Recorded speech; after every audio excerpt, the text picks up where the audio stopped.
Good evening, everyone. My name is Luke Flowers, and I am a student in the counseling program with Liberty University. Tonight, I'm talking to you about professional counseling skills, and we're going to answer a few questions based on some videos that we all watched. So number one, the question is, are the sessions you watched similar to what you imagined a counseling session to be? Why or why not? And I would say that yes, they are.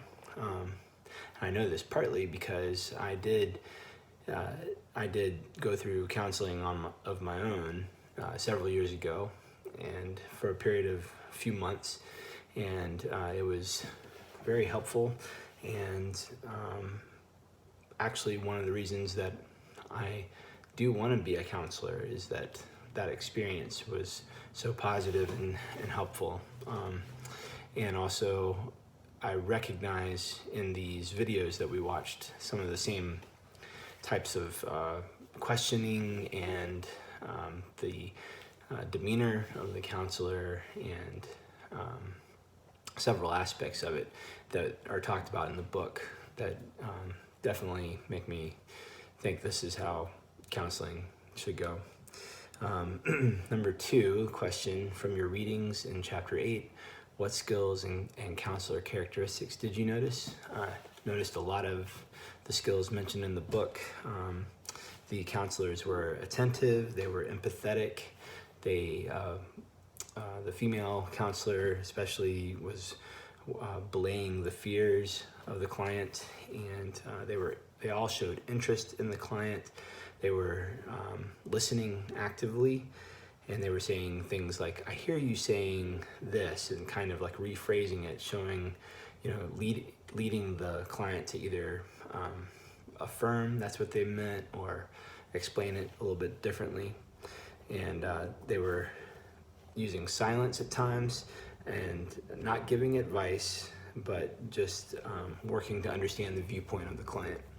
So I thought that was pretty good. Number three, what differences and similarities did you note between the three counselors?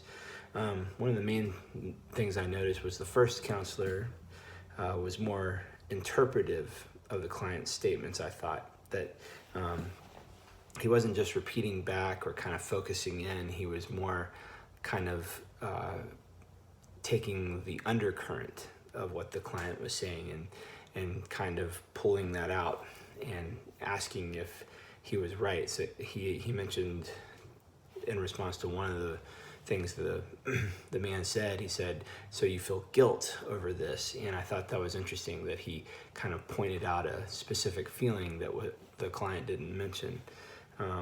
The other two counselors, like I said, they seemed to kind of focus in one layer at a time.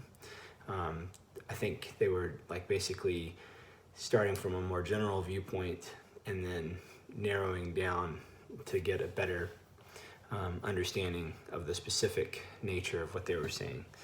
So, and then the last question is, do I have a question about counseling and how the skills are used?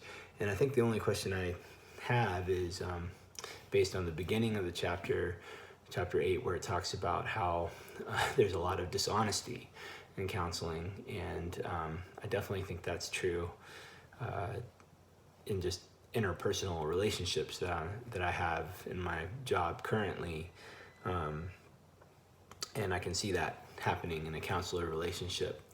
And so my question is there a way to promote more honesty? I'm sure you're not going to get everyone to be honest all the time, but maybe to promote more honesty, and I would be interested to hear the answer to that. Thank you very much.